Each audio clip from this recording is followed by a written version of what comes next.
Topic से हम लोग शुरू करने जा रहे हैं, that is our control chart. अब कंट्रोल चार्ट के बारे में मैं मान के चल रहा हूँ कि आप लोगों को कुछ भी नहीं पता है, तो शुरू से शुरू करते हैं एकदम। मतलब ₹5 से नीचे वाली कोई बिस्किट नहीं है, अगर होगी तो मुझे कमेंट बॉक्स में बता देना।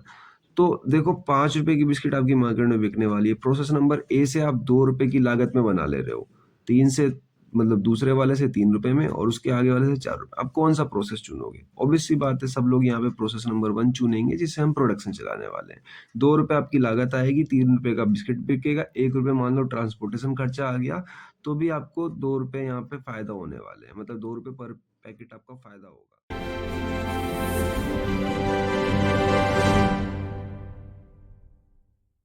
वेलकम बैक दोस्तों, आप सभी का एक बार फिर से स्वागत है हमारे चैनल मैक एकेटीयू के अंदर, जहां पर हमारी सब्जेक्ट सीरीज चल रही है क्वालिटी मैनेजमेंट। इसका सब्जेक्ट कोड है BOE086 जो कि लेटेस्ट वाला है। इसका एक शॉर्ट फॉर्म नाम भी है, डैट इज़ QM। क्लासेस में इसको अक्सर QM से भी बुला लिया जाता है, तो आप लोग कंफ्यूज मत होना, यही है वो सब्जेक्ट। और रही बात आज हम लोग क्या कवर करने वाले हैं, तो बेसिकली यूनिट नंबर 3 का पूरा कंप्लीट वन शॉट हम लोग कवर करने वाले हैं इस ड्यूरिंग अ लेक्चर। इस पूरे के पूरे लेक्चर के अंदर, जहाँ पर यूट्यूब जो मेरा चैनल है, यहाँ पर आपको सारे ही फ्री लेक्चर्स देखने को मिल जाते हैं। और अगर इन लेक्चर्स की PDF नोट्स भी आप लोगों को चाहिए, तो वो PDF नोट्स आपको यूट्यूब पे नहीं मिलेगी, उसके लिए आपको टेलीग्राम पे जाना होगा। और टेलीग्राम की जो लिंक है वो मैंने डिस्क्रिप्शन में दे रखी है। तो ये तो हो गई ऊपर-ऊपर की बात है। अब चलते हैं हम फटाफट से नीचे मतलब कहने का मतलब दूसरे स्लाइड पे। तो देखो, मैं आप लोगों को यूनिट 1 पढ़ा होगा, 2 पढ़ा होगा, थोड़ा-सा आइडिया लगवा देता हूँ यहाँ पे कि हम तीनों यूनिट के अंदर पढ़ क्या रहे हैं, आप लोग कन्फ्यूज़ ना हो इसलिए। तो बेसिकली यूनिट 1 के अंदर आप लोगों को बिल्कुल भी नहीं पता था कि क्वालिटी क्या होती है, तो आपको बेसिकली पूरे यूनिट में सिर्फ़ क्वालिटी की मीनिंग बताई गई है कि क्वालिटी को हम किस तरीके से बढ़ा सकते हैं, किस तरीके से घटा सकते हैं, क्वालिटी बढ़ाने से हमें क्या फ़ायदे होते हैं, क्या नुकसान होते हैं, ज़्यादा नहीं करनी चाहिए, कम नहीं रखनी चाहिए, ठीक है? तो बेसिकली यूनिट 1 में सिर्फ इतना ही बताया गया आप लोगों को। यूनिट नंबर 2 की बात करूँ, तो मैं यूनिट नंबर 2 के अंदर जैसे ही आप लोग एंटर करते हो, तो आपको अब क्वालिटी बड़े लेवल पे बताई जाने लगती है। यानी कि क्वालिटी तो आपको पहले से ही पता थी, अब आपको ऑर्गेनाइजेशन एक नया वर्ड जोड़ दिया जाता है। मतलब एक संस्था या फिर एक कॉर्पोरेशन में किस तरीके से क्वालिटी को मेंटेन करके रखा जाता है, वो सब कुछ हम यूनिट नंबर 2 के अंदर देखते हैं। उसको किस तरीके से सेटअप करते हैं, ये भी हमें पढ़ाया गया है कि पूरा डिज़ाइन बनाते हैं हम लोग पूरे ऑर्गेनाइजेशन का। यूनिट नंबर 1 और यूनिट नंबर 2 में बस सिर्फ आप लोगों को इतना ही पता चला। तो यूनिट नंबर 3 किस पर बेस्ड होने वाली है, मैंने आगे इन्वर्टेड कॉमास भी लगा रखे हैं, दैट मीन्स यूनिट नंबर 3 में ऐसा क्या मिलने वाला है जो यूनिट 1 में नहीं मिला, 2 में नहीं मिला। अब आप लोगों को नोटिस किया होगा तो आपको ये पता होगा, हमें क्वालिटी बढ़ाना घटाना बताया गया, ये नहीं बताया गया किस तरीके से बढ़ाते हैं, किस तरीके से घटाते हैं। यानी कि टूल्स, जो टूल्स बच रहे हैं हमारे, मैं ढंग से लिख देता हूँ टूल्स। जो हमारे टूल्स जितने भी बच रहे हैं, वो हमें एक भी नहीं पढ़ाया गया। और मैंने भी कहा था कि यूनिट नंबर 3 के अंदर जितने भी चार्ट है वो सारे के सारे डील करेंगे। तो बेसिकली चार्ट से मेरा मतलब ये है, जितने भी टूल्स होते हैं यूनिट नंबर 3 के अंदर, जितने भी टूल्स होते हैं वो सारे के सारे टूल्स बताए गए हैं कि आप किस तरीके से क्वालिटी को बढ़ा रहे हो, तो कौन-कौन से टूल को यूज़ करके बढ़ा रहे हो, या कौन-कौन से टूल को यूज़ करके चेक कर रहे हो कि क्वालिटी ज़्यादा है या कम है, ठीक है? तो यूनिट नंबर 3 के अंदर हम लोग यही पढ़ने वाले हैं, पूरे यूनिट नंबर 3 के अंदर। अब देखो, इसका सिलेबस मैंने रख रखा है, अगर आप लोग चाहो तो एकेटीयू की ऑफिशियल वेबसाइट पे जाके भी चेकआउट कर सकते हो, सेम सिलेबस मिलने वाला है, क्योंकि मैंने भी वहीं से देख के यहाँ पे अपने नोट्स बनाए हैं। तो बेसिकली जो सिलेबस है यूनिट नंबर 3 का, ये आप लोगों को थोड़ा-सा देख लेना चाहिए, क्योंकि इसके बिना यूनिट नंबर 3 को शुरू करना बेवकूफ़ी होगी। अब ध्यान देखो आप लोग कि पहला आप लोग कंट्रोल चार्ट के बारे में पढ़ने वाले हो, इसके बारे फिर यही टॉपिक है, ये थ्योरी ऑफ कंट्रोल चार्ट, दोनों एक ही है। आगे आप पढ़ोगे मेजरमेंट रेंज को लेके। अब देखो, इस अपने सिलेबस के अंदर 2 चार्ट है बस खाली, एक आर चार्ट देखने को मिलेगा आपको, एक सी चार्ट देखने को मिलेगा। 2 चार्ट को हमको पूरा एनालिसिस करना है, बाद बाकी और सारे चार्ट ऊपर-ऊपर से पढ़ने हैं, ठीक है? उस तरीके से आप कैपेबिलिटी स्टडी को पढ़ोगे, वेरिएबल साइज़ क्या होते हैं, डिफेक्ट्स क्या होते हैं, एट्रिब्यूट्स क्या होते हैं कंट्रोल चार्ट्स के अंदर, मतलब छोटे-छोटे टॉपिक हैं ये, इन सबको आप पढ़ना है। यूनिट नंबर 3 ज़्यादा बड़ी नहीं है, और जब से सिलेबस इसका कटा है, मतलब न्यू सिलेबस आया है बीएमई का, तब से ये और छोटी हो गई है। अब देखो, सबसे पहले टॉपिक से हम लोग शुरू करने जा रहे हैं, that is our control chart. अब कंट्रोल चार्ट के बारे में मैं मान के चल रहा हूँ कि आप लोगों को कुछ भी नहीं पता है, तो शुरू से शुरू करते हैं एकदम। मतलब बिल्कुल टूल्स क्या होते हैं आप लोग एक लाइन में समझ लो। देखो, क्वालिटी जो होती है हमारी, तो क्वालिटी को इम्प्रूव या चेक करने के लिए, या तो आपको पता चले कि क्वालिटी अच्छी है या खराब है, उसको चेक करने के लिए हम कुछ टूल्स का यूज़ करते हैं।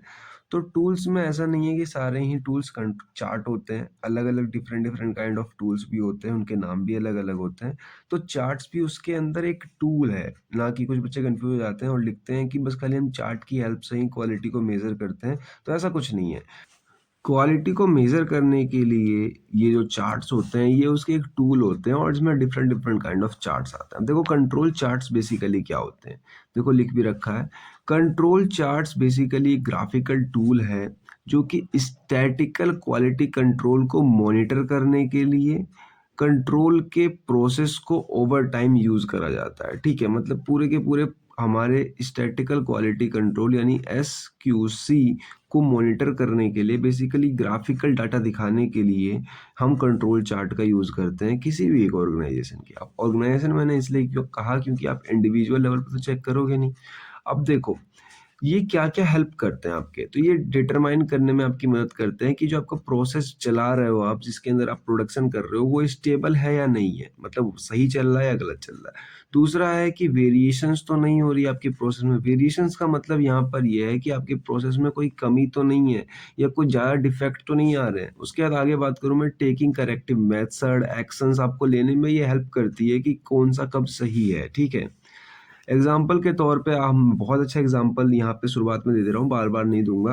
अब देखो किस तरीके से, मान लो कि आपको एक कोई प्रोडक्शन प्लांट है जहाँ पर आपको बिस्किट बनाना है, ठीक है? मैंने इससे पहले भी ये वाला शायद एग्जाम्पल दिया हो। आपको बिस्किट बनाना है, आपके पास एक प्रोसेस है, दूसरा प्रोसेस है, तीसरा प्रोसेस है, 3 प्रोसेस से आप बना सकते हो। मैं लिख देता हूँ, नाम कर देता हूँ यहाँ पे, ABC 3 से बना सकते हो। अब देखो आप इसका ग्राफिकल चार्ट बना के देखोगे कि हमें कितना कम पड़ेगा किस प्रोसेस में। मान लो इसमें ₹2 पर जो है आपका पैकेट पड़ रहा है, इसमें ₹2 पड़ रहा है, इसमें मान लो ₹3 पड़ रहा है, इसमें ₹4 पड़ रहा है, तो आप कौन-सा प्रोसेस चुनोगे? देखो मार्केट में आप अगर आप बिस्किट बेचने जाओगे तो ₹5 से कम की बिस्किट तो मिलती नहीं। वो ज़माना गया जब ₹2 की पार्ले जी मिल जाती थी, अब शायद से ₹5 से नीचे वाली कोई बिस्किट नहीं है, अगर होगी तो मुझे कमेंट बॉक्स में बता देना। तो देखो ₹5 की बिस्किट आपकी मार्केट में बिकने वाली है। प्रोसेस नंबर ए से आप ₹2 की लागत में बना ले रहे हो। 3 से मतलब दूसरे वाले से ₹3 में और उसके आगे वाले से ₹4। आप कौन-सा प्रोसेस चुनोगे? ऑब्वियस सी बात है, सब लोग यहाँ पे प्रोसेस नंबर 1 चुनेंगे जिससे हम प्रोडक्शन चलाने वाले हैं। ₹2 आपकी लागत आएगी, ₹3 का बिस्किट बिकेगा, ₹1 मान लो ट्रांसपोर्टेशन खर्चा आ गया, तो भी आपको ₹2 यहाँ पे फ़ायदा होने वाले हैं। मतलब ₹2 पर पैकेट आपका फ़ायदा होगा। तो बेसिकली इस तरीके से हम एनालाइज़ करते हैं कि कौन-सा प्रोसेस सही रहेगा हमारे पूरे के पूरे प्रोडक्शन के लिए, इसकी क्वालिटी मेंटेन करके रखें। तो इस तरीके से हम लोग हेल्प कर रहे होते हैं, डिसीजन ले रहे होते हैं इसके अंदर। तो आई होप कि आप लोगों को समझ में आ गया होगा। ठीक है, तो देन आगे चलते हैं हम लोग। अब देखो कंट्रोल चार्ट जो कंसिस्ट करके रखता है तो बेसिकली 3 एलिमेंट रखता है। पहला है CL सेंट्रल लाइन, बिल्कुल सेंट्रल लिमिट भी कहते हैं इसको कहीं-कहीं जगह पे, बाद बाकी दे सेकंड बात है upper control limit, lower control limit. अभी देखो ज़्यादा ध्यान से मत समझो आप लोग, क्योंकि ये 3 जो है ना, ये 3 चीज़ों के बारे में मैं आगे चैन से डिस्कस करने वाला हूँ। अच्छे तरीके से बात होगी इसके ऊपर। रही बात इस वाली लाइन की, तो इधर वाला कॉन्सेप्ट आप लोग समझ लो, ये टॉपिक आगे नहीं मिलेंगे आपको। देखो these limits are calculated using statistical method and are not the same as the specification limit। अब देखो स्पेसिफिकेशन लिमिट का मतलब यहाँ पे ये है, मान लो आपने कोई एक सामान बनाया, ये प्रोडक्ट बनाया, इसकी मैक्सिमम लिमिट आ गई कि A रख सकते हैं, मिनिमम लिमिट आ गई कि B रख सकते हैं, इससे ज़्यादा नहीं रख सकते। तो बेसिकली जो आपने इसका पूरा कंट्रोल चार्ट बनाया है, ज़रूरी नहीं है कि इसकी मैक्सिमम लिमिट और मिनिमम लिमिट सेम हो उस कंट्रोल चार्ट की भी, जो स्टैटिकल मेथड आपने यूज़ किया है। लाइन ये स्टेटमेंट कहती है, दोनों अलग-अलग भी हो सकते हैं, ठीक है? क्योंकि यहाँ पर आप पूरे प्रोसेस की देख रहे हो, वहाँ पे सिर्फ इंडिविजुअल एक किसी एलिमेंट की देख रहे हो, ठीक है? स्पेसिफिकेशन लिमिट जो है उसकी। और नीचे जो लिखा पड़ा है, इस पूरे के पूरे कंट्रोल चार्ट का मेन पर्पस ये होता है कि डिफरेंस बिटवीन पता करना कि वेरिएशन आपके जो है नेचुरल वेरिएशन में और असाइनेबल वेरिएशन में क्या-क्या डिफरेंस है। बेसिकली नेचुरल वेरिएशन खुद हो जाते हैं, उनमें आप कुछ चेंज नहीं कर सकते। असाइनेबल वेरिएशन ये होते हैं कि कोई डिफेक्ट हो गया आपके प्रोडक्शन प्लांट में, तो आप चेक कर सकते हो। आगे बात करेंगे, डिटेल से कंफ्यूज मत होना। ये शुरुआत से ओवरव्यू में दे रहा हूँ आप लोगों को, ताकि आप लोगों को आइडिया लग सके कि कंट्रोल चार्ट क्या होता है। देखो बेसिक कंपोनेंट कंट्रोल चार्ट के क्या होते हैं। देखो अब ये सिंपल सा जो आपको दिख रहा है यहाँ बगल में, मैंने छोटा डायग्राम बना रखा है, यही होता है कंट्रोल चार्ट। इसमें कोई ध्यान देने वाली बात नहीं है। This is control chart. अब कंट्रोल चार्ट में कुछ नहीं होता, बेसिकली एक तरफ तो हम क्या लेते हैं, टाइम और एक तरफ जो हमने मेजर किया है। बेसिकली आप कुछ भी लो, यहाँ पे सैंपल ले लो, यहाँ पे प्राइस ले लो, कुछ भी लेकर आप मेजर कर सकते हो तो आपको एक सामान मिल जाएगा, ठीक है। मतलब आपको एक चार्ट मिल जाएगा। चार्ट के अंदर सबसे ऊपर वाली एक लिमिट होगी, डेट्स इट, आपकी अपर लिमिट। सबसे नीचे वाली लिमिट होगी लोअर लिमिट, और जो सेंटर पे होगी वो होगी आपकी सेंटर लिमिट, ठीक है। 3 लिमिट होते हैं, ज़्यादा कोई मगजमारी नहीं है। इन्हीं 3 लिमिट में आपका पूरा ग्राफ निकल जाता है। देखो सेंटर लाइन जो होगी उसको कहते हैं हम centre limit, centre line, centre limit. आप चाहो तो लिमिट लिख सकते हो, आप चाहो तो लिमिट की जगह लाइन लिख सकते हो, आपकी इच्छा है, ठीक है। तो बेसिकली 3 लाइन से मिलके बने हुए होते हैं ये। अब देखो जो सेंटर लाइन होती है वो रिप्रेजेंट करती है एवरेज को, मतलब ना ज़्यादा प्लस हुआ आपकी वैल्यू, ना ज़्यादा माइनस हुई, मतलब कि आपकी क्वालिटी नॉर्मल चल रही है, ठीक है। बात करूँ अगर अपर लिमिट की, तो सबसे ज़्यादा आप इसके अलावा बाहर का वेरिएशन, मतलब समझो आप डिफेक्ट, ठीक है, याद रखना डिफेक्ट्स या फिर कुछ ऐसे एलिमेंट वेरिएशन पार करते के साथ ही, वेरिएशन का मतलब हो गए चेंजेस, ठीक है। डिफेक्ट हटाओ, चेंजेस लिखते हैं। वेरिएशन का मतलब हो गए चेंजेस, कि आप क्या चेंज कर रहे हो उसके अंदर, CHANGES, ठीक है, चेंजेस। वेरिएशन का मतलब हो गया यहाँ पे चेंजेस, कि आपके उस एलिमेंट के अंदर कितने चेंज आ रहे हैं, ठीक है। उसका कौन सा रंग कैसा हो रहा है, सब कुछ हम चेक कर रहे हैं। तो जो इसकी अपर लिमिट होती है, याद रखना अपर लिमिट होती है, उसके अंदर हम मैक्सिमम एक्सेप्टेबल लिमिट मान चुके होते हैं। मतलब इसके ऊपर, जैसे इसके अंदर ये वाला एलिमेंट बाहर गया हुआ है, आप देखोगे डायग्राम के अंदर, तो ये वाला एलिमेंट बाहर गया हुआ है, तो इसका मतलब ये खराब पीस है। जो भी ये पीस है ये खराब पीस है, ठीक है। और जो मिनिमम, अगर मैं बात करूँ कि कोई मिनिमम एक्सेप्टेबल लिमिट होती है तो वो लोअर लिमिट होती है। याद रहेगा आप लोगों की, जो यूसीएल है वो अपर है, एलसीएल लोअर है। अपर से ऊपर गई तो सामान खराब है, अगर लोअर से भी नीचे आई तो भी क्वालिटी खराब है। मतलब क्वालिटी ना उसकी ऊपर वाले में सही है, नीचे वाले से। अगर बीच में रही, वो कंट्रोल लिमिट के अंदर रही तो सही रहेगी, ठीक है। बेसिकली कितनी बढ़ती है कितनी घटती है, तो उसके प्लस या माइनस 3 स्टैंडर्ड डेविएशन से इसकी वैल्यू जो है ऊपर नीचे करती है। अब ये स्टैंडर्ड डेविएशन क्या है, इसको समझने के लिए आपको दूसरा डायग्राम समझना पड़ेगा। अब देखो डायग्राम मैंने थोड़ा बड़ा कर दिया, ज़्यादा कुछ बड़ी बात नहीं। सबसे ऊपर लाइन आपकी यही वही है दोबारा से, यूसीएल यानी कि जो है कंट्रोल लिमिट, और नीचे वाली जो है ये आपकी एलसीएल लोअर कंट्रोल लिमिट, ठीक है। कंट्रोल इसलिए किया कहा जा रहा है इसको, क्योंकि हम पढ़ रहे हैं कंट्रोल चार्ट। कंट्रोल चार्ट मतलब आपको चेक करना है कि आपका प्रोडक्ट सही है कि नहीं, आप कंट्रोल कर रहे हो उसे। तो बेसिकली देखो ये डायग्राम है, डायग्राम के अंदर ये सामान बाहर निकल गया, तो ठीक है, ये जो बाहर निकल गया यही हमारा सामान बेकार है। जो बाहर निकल गया इस लिमिट के, देखो अंदर ये मैक्सिमम है एक्सेप्टेबल लिमिट, इसके ऊपर जा रहा है मतलब सामान खराब है। और इधर देखोगे तो इधर कोई सामान खराब नहीं है, बस खाली बाउंड्री लाइन पे, यानी फेल होने के ज़्यादा चांस है इसके, बस बाकी और कुछ नहीं। यानी सामान बिक तो जाएगा लेकिन थोड़ा ले देके बिकेगा। और रही बात जो उस ग्राफ के अंदर बिल्कुल परफेक्ट लाइन बीच बीच में चल रही है, वो सब कुछ सही है, ठीक है। इतना ही ग्राफ के अंदर है, ज़्यादा कुछ समझने की जरूरत नहीं है, वरना आप लोगों को दिक्कत हो जाएगी। आप लोग चाहो तो पेपर में ये वाला ग्राफ बना सकते हो, ये वाला ग्राफ बना सकते हो चाहो पेपर में, तो नहीं तो चाहो अगर ढंग से डिटेलिंग बतानी है तो आप ये वाला बना सकते हो। मेरी मानना तो बस खाली आप लोगों को क्या करना है, ग्राफ बनाओ, 3 लाइन दिखाओ, मोर देन सफिशिएंट है। ज़्यादा लाइन दिखाने की जरूरत नहीं है। अब ये मैंने ज़्यादा इसलिए दिखाया क्योंकि देखो 3 लेवल तक वेरिएशन होती है, स्टैंडर्ड डेविएशन 1, 2 और 3 तक वेरिएशन होगी। 3 के बाहर गई तो एरर है, और नीचे में देखो 1, 2 और सबसे नीचे वाला 3 है, ठीक है।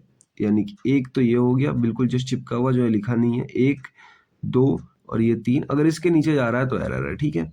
आगे चलते हैं, आगे that is theory of control chart. Basically जो मैंने आप लोगों को बताया वही सब कुछ था इधर, कंट्रोल चार्ट तो वही थी, बस खाली अब थ्योरी इसके अंदर आ गई है, तो हम इसके टाइप देख लेंगे हम लोग, और कुछ चेंज नहीं होगा, ठीक है। थ्योरी ऑफ कंट्रोल चार्ट और थ्योरी ऑफ कंट्रोल चार्ट एक ही चीज है, दोनों को आप एक टॉपिक कंसिडर कर सकते हो। अब देखो थ्योरी जो बेस्ड होती है कॉन्सेप्ट ऑफ वेरिएशन, वेरिएशन मैंने बता दिया आप लोगों को, या तो वो बढ़ रहा है या घट रहा है।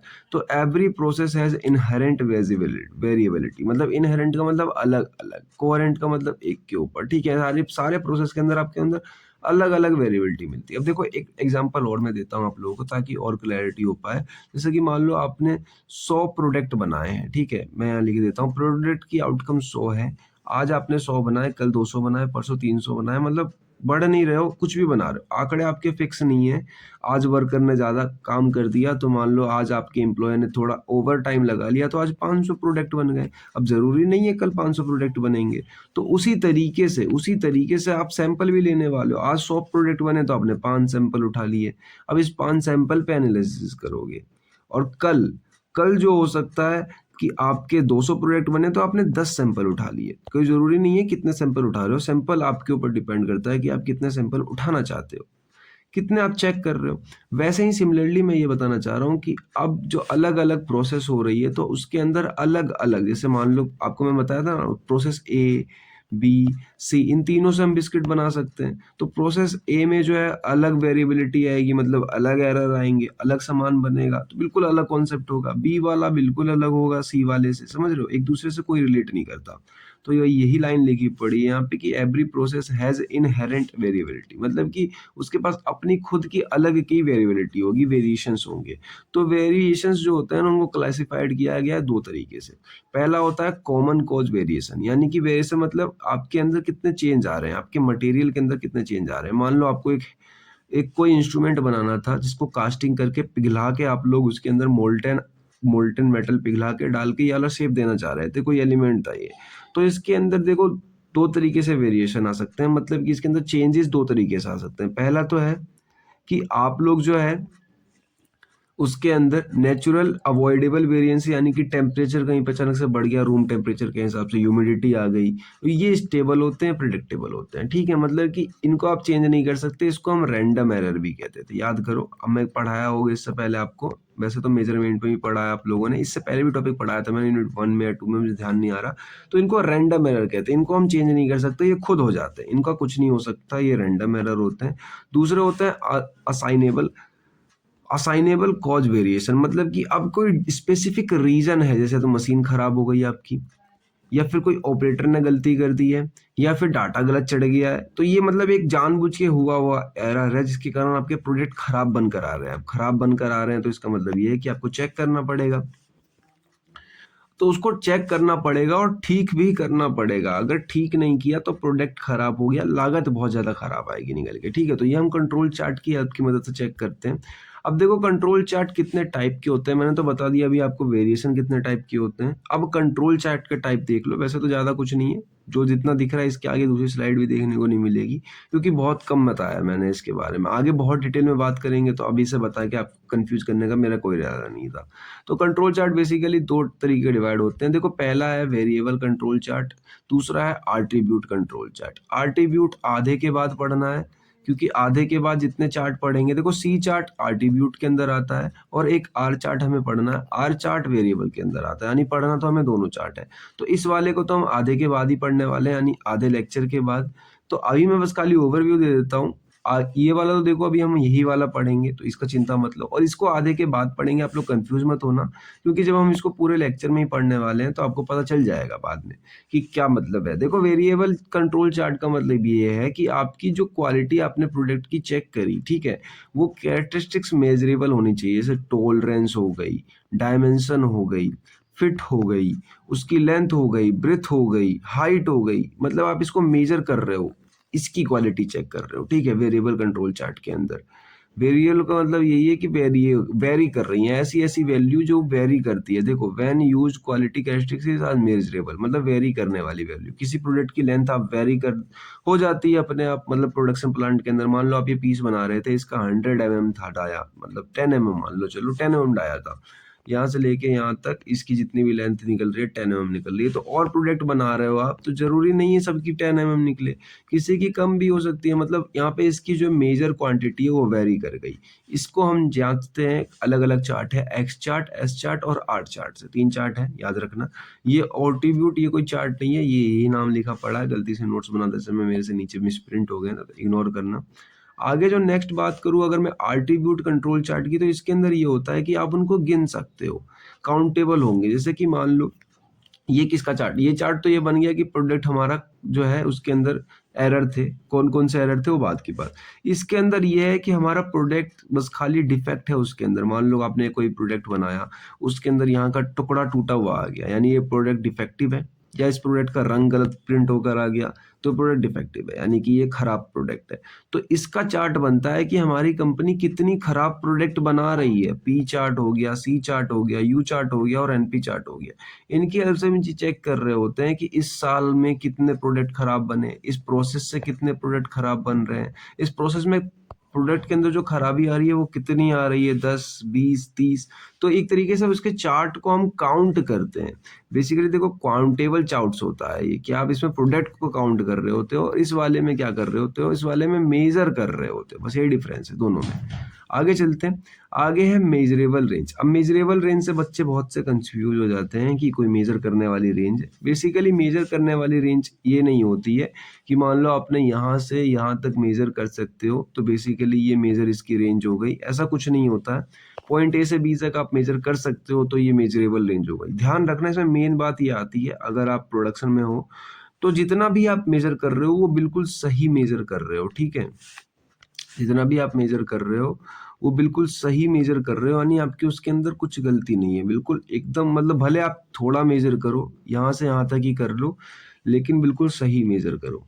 तो जो अपने बिल्कुल स्पेसिफिक एक्यूरेसी के साथ में मेजर कर सकता है जहां से जहां तक, उसी को मेजरमेंट में मेजरेबल रेंज कहते हैं। ध्यान रहेगा आप लोगों को, मतलब मेन टर्म मत भूलना बस खाली अब, कि measurement range is the one of the most important concept in quality management and metrology. इसे छोड़ दो।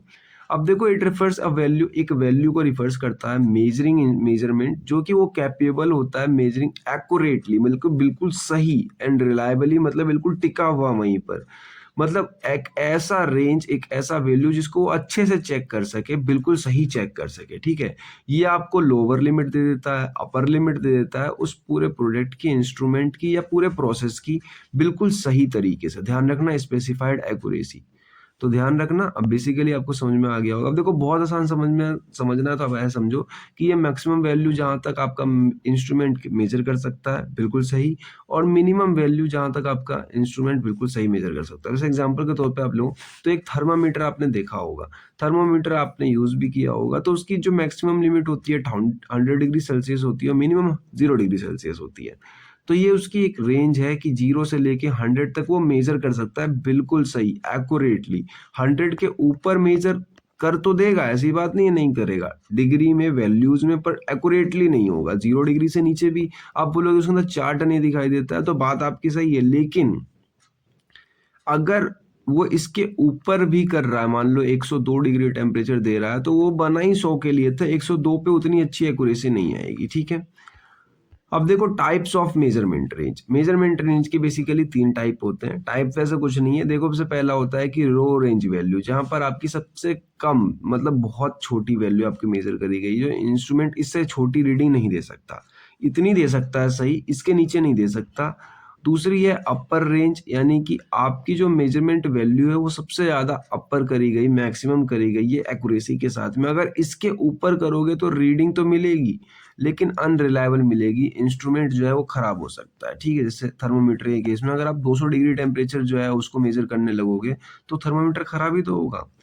आगे बात करें स्पैन। स्पैन मतलब बीच का जगह। बीच का जगह मतलब कि देखो आपने मैक्सिमम में से मिनिमम घटा दिया, तो जो बीच का बचा वही आपका हो जाता है स्पैन, ठीक है। लोअर रेंज हायर रेंज घटा देने पे। देखो जैसे कि मान लो किसी एक आपके प्रोडक्ट की मेजरमेंट रेंज की, इंस्ट्रूमेंट की मिनिमम लिमिट ये रही, मैक्सिमम लिमिट ये रही, आपने मैक्सिमम से मिनिमम घटाया तो बची 40 यूनिट। 40 यूनिट क्या आ गई? स्पैन आ गई, ठीक है।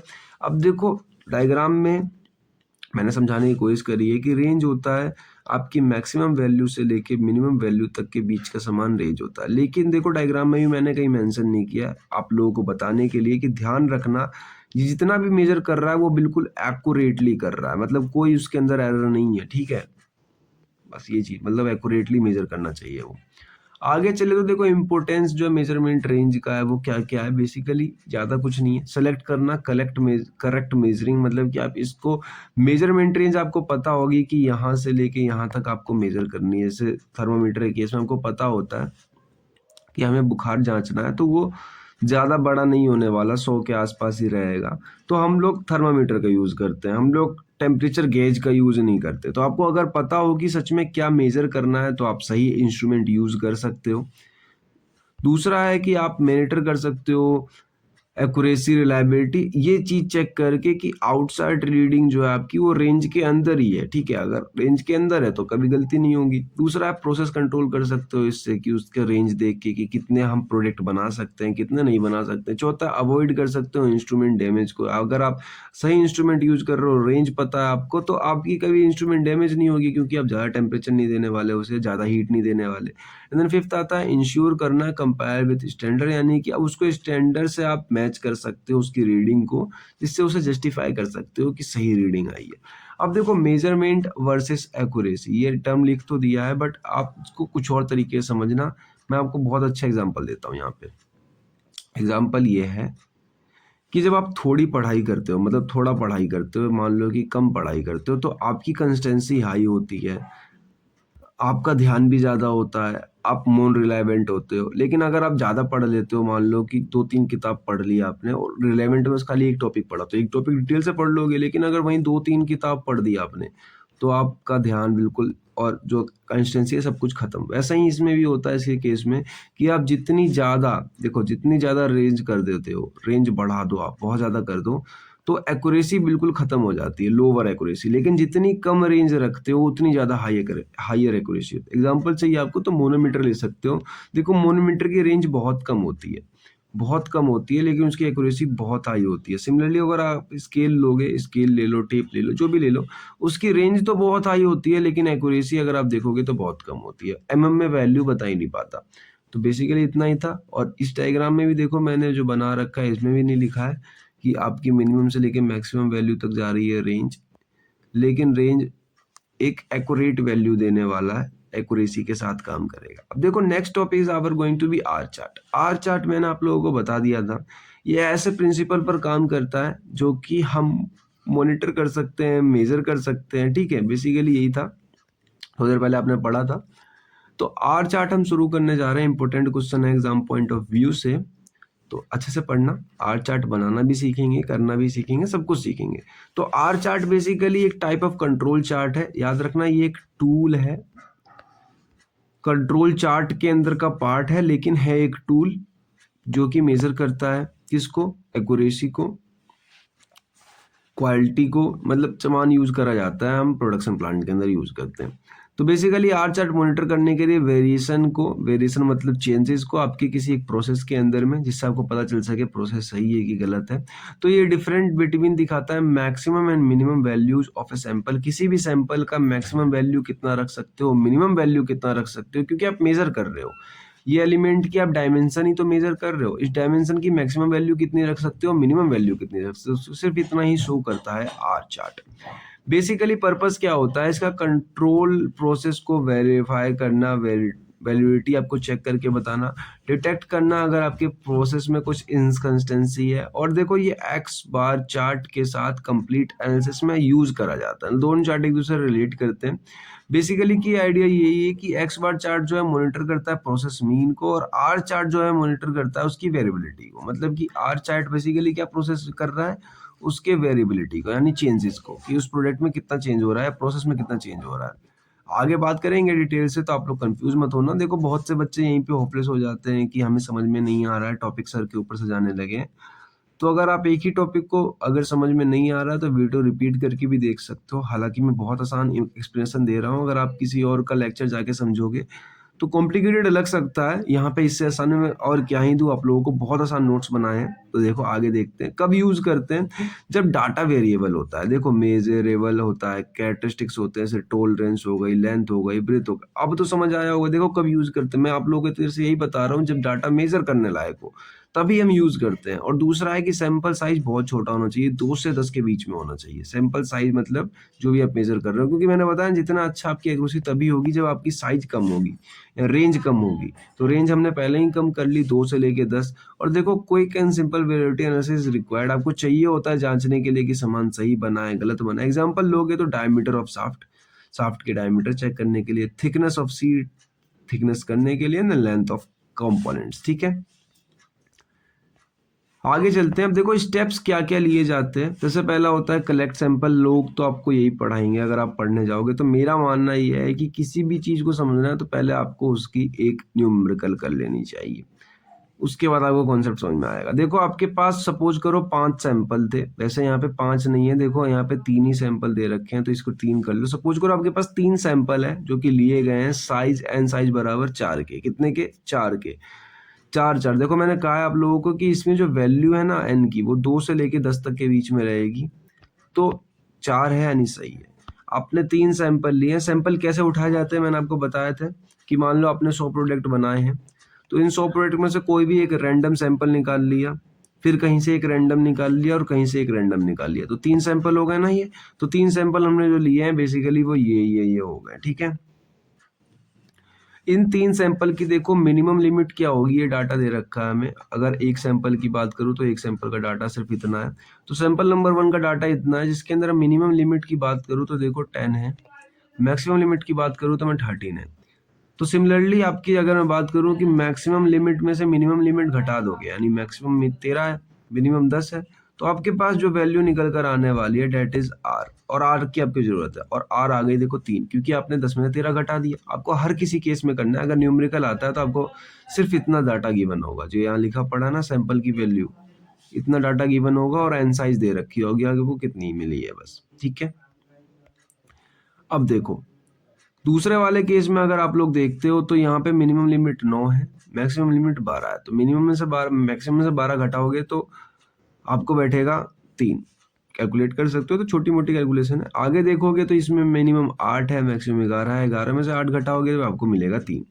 तो बेसिकली आपकी आर की वैल्यू तीनों की 3 3 3 आ गई, ठीक है, तीनों सैंपल की अलग अलग। अब आपको यहाँ पे आपको एवरेज निकालना है, क्योंकि आप पूरे प्रोसेस की चेक कर रहे हो, तो sample number 1, sample number 2, sample number 3, तीनों की वैल्यू को ऐड कर दो, तीनों की वैल्यू ऐड कर दी।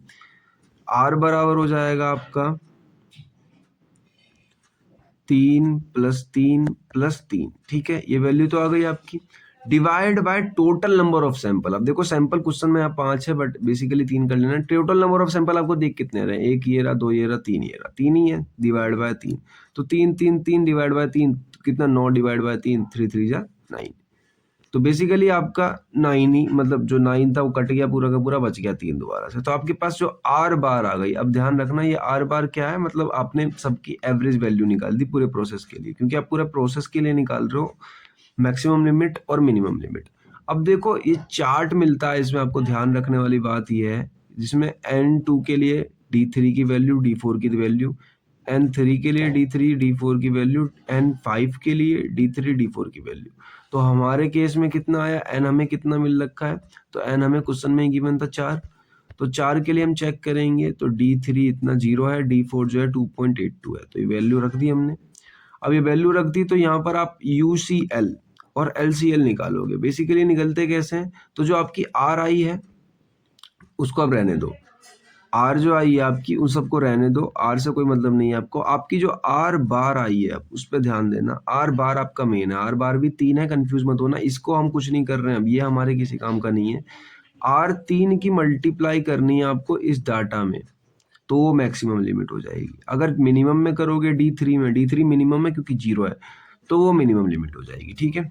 बहुत आसान है, फॉर्मूले भी मैंने लिख रखे हैं, ऐसी कोई बात नहीं है। जब डिटेल में बात करने वाले हैं एक एक चीज समझेंगे, तो देखो यहाँ पर मैंने लिख रखे हैं कि आप इसमें मिनिमम लिमिट है D3 multiply by R, D4 multiply by R, R बार। तो बेसिकली जैसे ही ये मैंने मैक्सिमम लिमिट थी, मैक्सिमम लिमिट में आपने R3 की मल्टीप्लाई करी आई, तो ये आ गई आपकी ओवरऑल प्रोसेस की मैक्सिमम लिमिट, और मिनिमम लिमिट में जैसे मल्टीप्लाई करी तो आ गई आपकी ओवर प्रोसेस की मिनिमम लिमिट, ठीक है। 2 लिमिट आ गई, यही लिमिट हमें पता करनी होती है। तो बेसिकली रेंज मिल गए हमें चेक कंट्रोल की हेल्प से। अब देखो इसके स्टेप्स अब पढ़ते हैं। अब आपको न्यूमेरिकल समझ में आ गया तो आपको स्टेप्स इजीली समझ में आ जाएंगे। स्टेप्स में ऐसा कुछ था नहीं, लेकिन अगर आप न्यूमेरिकल समझ नहीं पाते तो समझ में नहीं पाते। अब देखो कलेक्ट सैंपल, सैंपल आपको कलेक्ट करना है किसी प्रोसेस में से। देखो कितने के सैंपल ले सकते हो, कितने भी ले सकते हो, लेकिन ये ध्यान रखना कि जो उसका जो शुड साइज जो है ना वो 5 ज्यादा बड़ा ना हो, सबके जो साइज हो ना वो बराबर हो, मतलब n = 5 हो गए। मैंने बताया 2 से लेके 10 तक के बीच में होना चाहिए, और इसकी चार्ट आपको मैं दे दूंगा, पढ़ के जाना, वैल्यू याद रखना, क्योंकि पेपर के अंदर चार्ट में शायद वैल्यू लिखी पड़ी नहीं आती है। दूसरा पॉइंट ये है कि आपको कैलकुलेट करना है ईच सैंपल का आर, जो मैंने बताया आपको। आर कैसे है, maximum value minus minimum value, जो अभी आपने निकाला जैसे सबके 3 3 3 आए थे। और तीसरी चीज़ है कि कैलकुलेट करना है आपको एवरेज रेंज। एवरेज रेंज कैसे कि सब सारी आर को ऐड कर दो जितने सैंपल थे, डिवाइड बाय के मतलब नंबर ऑफ सैंपल्स। तो बेसिकली अपने केस में कितने थे, 3 थे। अब इस तरीके से आप और न्यूमेरिकल डील्स कर सकते हो। फोर्थ है determine the control limits and using constant, यानी आपको अब कंट्रोल लिमिट चाहिए जो आपको चार्ट देख के मिलेगी, ठीक है। आपको स्टैंडर्ड कंट्रोल लिमिट चाहिए, D3 और D4 निकालना है, और कंट्रोल लिमिट किस हिसाब से मिलेगी, जितने हिसाब से उसने क्वेश्चन में वैल्यू दे रखी हो, n = 5 4 3 2 1, ठीक, 1 नहीं मिलेगी। तो बेसिकली इस हिसाब से आपको D3 D4 की वैल्यू मिलेगी, ठीक है। उसके फिर आप इसमें प्लॉट कर दो चार्ट को, x दिखा दो, y दिखा दो, डायमेंशन में रेंज वैल्यू दिखा दो। अगर ये वैसे थोड़ा टिपिकल हो जाता है, अगर नहीं करना चाहो तो स्किप करो। 6 नंबर वाला आप कर सकते हो, 6 नंबर वाला प्रोसेस आसान है।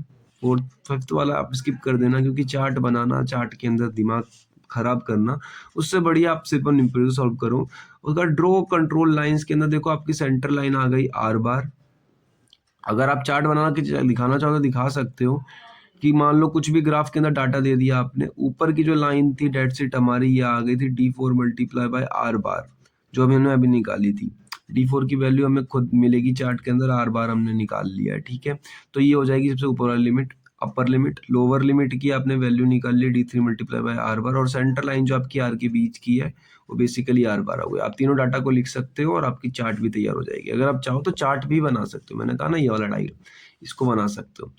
अब बेसिकली इसमें फॉर्मूले की बात करूं मैं, तो फॉर्मूला देखो आपको ये चार्ट तो याद रखना पड़ेगा, क्योंकि ये चार्ट आपको ये कोई पेपर में लिख के देने वाला नहीं है, शायद से लिखा पड़ा आ जाए न्यूमेरिकल में। अगर नहीं आता है तो फिर ये आपको ध्यान रखना पड़ेगा। और अगर आर चार्ट के ऊपर क्वेश्चन आता है, वैसे भी मान लो आर चार्ट के ऊपर आ गया कि आर चार्ट क्या होता है, तो आप वहां पे कोई सा ना कोई सा तो न्यूमेरिकल सॉल्व करके दिखाओगे। तो कोई एक वैल्यू तो याद कर ही लेना, क्योंकि न्यूमेरिकल सॉल्व करके दिखानी पड़ेगी आपको, तभी नंबर मिलेंगे। थ्योरी चाहो तो आप लिख सकते हो, लेकिन उसमें नंबर मिलने के चांसेस थोड़े कम हो जाते हैं। बाद में की सेंटर लाइन आपको पता चलेगी, अपर लिमिट, लोअर लिमिट, इन सब के फॉर्मूले ये रहे, याद कर लेना, ज़्यादा कोई टिपिकल फॉर्मूले नहीं है। तो यहाँ पर आप लिख के अपनी LCL, अगर देखो ध्यान रखना, ये सिर्फ ध्यान रखना है कि अगर LCL निगेटिव में चली गई तो उसको 0 ही लेना। ध्यान रखना, इसका लिए ये पॉइंट मैं बताना भूल गया था कि अगर LCL यानी कि लोअर लिमिट आपकी अगर किसी भी केस में 0 नेगेटिव में चल जाती है, नेगेटिव में, तो भी उसको 0 ही लेना, क्योंकि नेगेटिव में कोई वैल्यू नहीं होती अगर आप डायमेंशन बना रहे हो तो, ठीक है। आई होप कितना समझ में आ गया होगा। Next topic is going to be interpretation of R chart. अब तो आपको बस खाली सब कुछ नहीं करना, इतना बता दिया आपने, बोर्ड मोर देन सफिशिएंट है। अब देखो यहाँ पे कुछ नहीं है, बेसिकली यहाँ पे आपको थोड़ा सा और बताया गया है, एनालाइज करा जा रहा है चार्ट के अंदर। देखो आपके सारे पॉइंट अगर कंट्रोल लिमिट के अंदर है तो आपका प्रोसेस बिल्कुल सही चल रहा है, लेकिन अगर कोई पॉइंट बाहर चले गए तो आपका प्रोसेस अब जो है वो स्टेबल नहीं है, वो खराब हो गया है। और तीसरा है कि सिस्टमेटिक पैटर्न, यानी एक ही पैटर्न अगर बार बार फॉलो हो रहा है तो भी वो खराब है। इसका मतलब यही है कि आपको उसको हटाना पड़ेगा, क्योंकि सिंपल पैटर्न बार बार फॉलो नहीं होता अगर सेम सिंपल साइज ना मिले तो। इसको सिस्टमेटिक एरर कहते हैं, इसको रैंडम एरर कहते हैं, इसमें नो एरर है, ठीक है, अगर एरर के टर्म में समझोगे आप लोग। अब देखो ये जितने भी इंडक्टर्स है साइमन कोज के अंदर रिक्वायर्ड इन्वेस्टिगेशन चाहिए होती है इन सबको। अब देखो टाइप्स ऑफ वेरिएशन डिटेक्टेड की कितने कितने टाइप्स की वेरिएशंस होते हैं। पहला होता है सडन इंक्रीज, सडन वेरिएशन हो गया, मतलब बढ़ गया, वैल्यू बढ़ गई। इसमें क्या है, वैल्यू घट गई अचानक से। इसमें क्या इरेगुलरिटी फ्लक्चुएशंस आ रही हैं, मतलब इनको आप ठीक नहीं कर सकते, इनको ठीक कर सकते हो और इनको ठीक कर सकते हो, ठीक है। तो ये स्प्रेड होता है ना कि एवरेज होता है। हम खाली इस पे ध्यान रखते हैं कि किस तरीके से बढ़ रहा है, ना कि इस पे ध्यान रखते हैं कि एवरेज वैल्यू कितनी है इतनी, ठीक है। इतना हो गया, आगे चलते हैं। एडवांटेजेस क्या है, अब तो खुद भी आप लिख सकते हो। आई होप कि इतना डाटा आप लोगों को समझ में आ गया होगा। देखो simple and easy to construct है, रिक्वायर्ड लेस कैलकुलेशन। देखो बहुत आसान से कैलकुलेशन लगी होगी और आपने पूरा एक चार्ट बना दिया, इतना खतरनाक। स्मॉल सैंपल का ही करने वाले हैं बस, खाली ज़्यादा बड़ेगा कर नहीं सकते। ये डिसएडवांटेज भी है इसकी, देखो कि लो not suitable for large size, देखा, ये भी इसकी डिसएडवांटेज है। आप खुद भी बना सकते हो। देखो एक्स बार चार्ट के साथ अच्छे से काम करता, एक्स बार अपने सिलेबस में नहीं है, वरना मैं आप लोगों को पढ़ा देता, वो भी आसानी है। नेक्स्ट बात करते हैं क्विक डिटेक्ट वेरिएटी चेंजेस के, हो जाती है, आपको आसानी से डिटेक्ट कर लेते हो आप। और दिस अगर लिमिटेशंस की बात करें, मतलब इग्नोर करते हैं इसमें डिस्ट्रीब्यूटेड विद सैंपल, मतलब बहुत सारे सैंपल के साथ हम इसके अंदर नहीं कर सकते, कॉम्प्लिकेटेड स्ट्रक्चर हो जाता है। कंसिडर करते हैं extreme value max to minimum, बस खाली आप मैक्स मिनिमम कर सकते हो, ज़्यादा डिटेल्ड नहीं जा सकते। एक बाहर की एक अंदर की दो ही वैल्यू ले सकते हो आप। बहुत सेंसिटिव होता है। अगर आप 4-5 एस चार्ट के कंपेयर में देखोगे तो एस चार्ट जो होता है ना वो बहुत ज़्यादा टिपिकल होता है। सबसे ज़्यादा मेरे ख्याल से मुश्किल एस चार्ट ही होता है इसके अंदर। एस चार्ट वैसे भी अपने सिलेबस में नहीं है। Next topic is going to be process capability study. अब देखो नाम से आपको पता चला कि आई डोंट नो, बट मैं आप लोगों को क्लियर कर देना चाहता हूँ कि प्रोसेस को अगर इग्नोर कर दोगे, बस खाली इस वर्ड पे फोकस करोगे कैपेबिलिटी स्टडी पे, तो आपको आइडिया लग जाएगा कि क्या है ये। कैपेबिलिटी आपको बतानी है अपने प्रोसेस की और उसी की हम स्टडी कर रहे हैं, ठीक है। मतलब आपका प्रोसेस कितना कैपेबल है। अब एग्जांपल के तौर पे मान लो कि आपका प्रोडक्शन प्लांट है तो आपका जो प्रोडक्शन प्लांट है एक दिन में 200 पीस प्रोडक्ट कर रहा है, मतलब प्रोड्यूस कर रहा है, तो उसकी कैपेबिलिटी कितनी निकल के आती है? 200। 200 से ज़्यादा कर सकता है तो वो मैक्सिमम कैपेबिलिटी है, 200 से कम कर रहा है तो वो मिनिमम कैपेबिलिटी है, ठीक है। उसकी कैपेबिलिटी जितनी आ रही है वही हम निकाल रहे हैं, बट हम यहाँ पे प्रोडक्शन प्लांट की नहीं निकाल रहे हैं, हम किसके निकाल रहे हैं? अब प्रोसेस की निकाल रहे हैं, ठीक है। प्रोसेस की जो है, तो process study is a statistical method to use determine the ability of a manufacturing process to produce product that meet specification limits, ठीक है। बेसिकली टेक्निकल टर्म में डेफिनेशन लिखी पड़ी है। किस चीज़ से कंपेयर करते हैं? तो इसका प्रोडक्ट वेरिएशन से, नेचुरल वेराइटी और स्पेसिफिक लिमिट से, यानी कस्टमर रिक्वायरमेंट से। बेसिकली हम दो चीज़ से इसको कंपेयर कर रहे होते हैं अपने ही डिमांड के अनुसार कि हमारा प्रोसेस कितना कैपेबल है। एक तो कि मतलब कस्टमर को कितना सामान चाहिए, कस्टमर को कितना सामान चाहिए, क्या हम उतना दे पा रहे हैं, कस्टमर की कैपेबिलिटी देखी जाए। दूसरा प्रोसेस की, प्रोसेस में कितनी ज़्यादा हम कैपेबल हैं सामान को बनाने में, ठीक है। प्रोसेस हमारा कितना बना पा रहा है। अब देखो पर्पस इसका सेम मैंने बता दिया, जो कंपेयर करते हैं वही पर्पस है। देखिए इसका यही पर्पस है कि आपका प्रोडक्ट प्रोसेस कितना अच्छा कैपेबल है कि प्रोड्यूस कर रहा है डिफेक्ट फ्री प्रोडक्ट, यानी खराब बिना बिना खराब प्रोडक्ट आपका कितना अच्छा वो बना पा रहा है, कितना कैपेबल है। उसकी भी एक मैक्सिमम लिमिट है, मिनिमम लिमिट है। अब क्वालिटी प्रोसेस परफॉर्मेंस चेक करी जाती है और यहाँ पे आपकी क्वालिटी इंप्रूवमेंट डिसीजन चेक ले लिए जाते हैं इसके दौरान कि कौन सा ज़्यादा कैपेबल है प्रोसेस की। आइडियाज़ यही है कि जो कैपेबल प्रोसेस है तो उसको हम आउटपुट में लेते हैं स्पेसिफिकेशन विद लिमिट कंसेंट, और जो कैपेबल प्रोसेस नहीं है उन्हें छोड़ देते हैं। अब देखो बेसिक टर्मिनोलॉजीज के अंदर इसके अंदर 4-5 चीज़ें आती हैं, थोड़ा ध्यान दे के पढ़ना। स्पेसिफिकेशन लिमिट, यूएसएल एलएसएल के बारे में तो बताने की कोई जरूरत नहीं है आपको, क्योंकि बहुत देर से पढ़ते हुए आ रहे हो। Basically maximum value, minimum value. Process mean मिलती है, इसके अंदर एवरेज वैल्यू मिल जाती है, स्टैंडर्ड डेविएशन सिग्मा मिल जाता है, टॉलरेंस मिल जाता है। इन दोनों के बीच की जो एरिया, इस ऊपर वाले में इसको स्पैन कहा गया था, ध्यान देना, इसमें टॉलरेंस कहा जा रहा है, बस इतना ही डिफरेंस है। स्पैन टॉलरेंस की डेफिनेशन एक ही है, USL minus LSL. Natural tolerance जो आ रही है स्पीड, वो इतने +3 माइनस की डेविएशन से बढ़ सकती है, घट सकती है, ठीक है। क्योंकि डायग्राम आपने थोड़ी देर पहले पढ़ा होगा कंट्रोल चार्ट में, तो मैंने दिखाया था किस तरीके से बढ़ा सकते हो, घटा सकते हो। अब देखो प्रोसेस कैपेबिलिटी इंडेक्स क्या क्या मेजर करता है, तो basically CP, process capability index check करना, और सीपी के प्रोसेस कैपेबिलिटी इंडेक्स कंट्रीसिंग सेंटरिंग चेक करना। बस दो ही प्रोसेस चेक करी जाती है इसके अंदर, ज़्यादा डिटेलिंग है नहीं, ज़्यादा बड़ा टॉपिक भी नहीं है ये। देखो अब इसके अंदर आप कैपेबिलिटी चेक कर रहे हो, यानी USL, LSL, UCL, upper limit मतलब upper control limit, lower control limit, ठीक है। तो बेसिकली ये सब हो गई हमारी, मीन हो गई, वॉइस ऑफ प्रोसेस हो गई, वॉइस ऑफ कस्टमर हो गई, ठीक है। मतलब customer with voice of customer यहाँ से लेके यहाँ तक। ये डायग्राम आप देख लो, डायग्राम आपको बनाना पड़ेगा। बेसिकली ज़्यादा टिपिकल नहीं है, आपको समझ में आ रहा होगा। इसमें इतनी थ्योरी है कि ज़्यादा कुछ डाटा ही नहीं है इस टॉपिक के अंदर, तो आप लोगों को क्या ही समझाऊं, ठीक है। उसके बाद यहाँ से यहाँ तक आपकी प्रोसेस ब्रीथ हो जाती है। इस प्रोसेस को हम चेक कर रहे हैं, यहाँ से यहाँ तक चेक कर रहे हैं, कस्टमर के देख रहे हैं हम इतना प्रोडक्शन दे पा रहे हैं, नहीं दे पा रहे हैं, कैपेबिलिटी चेक कर रहे हैं। तो बेसिकली यही है।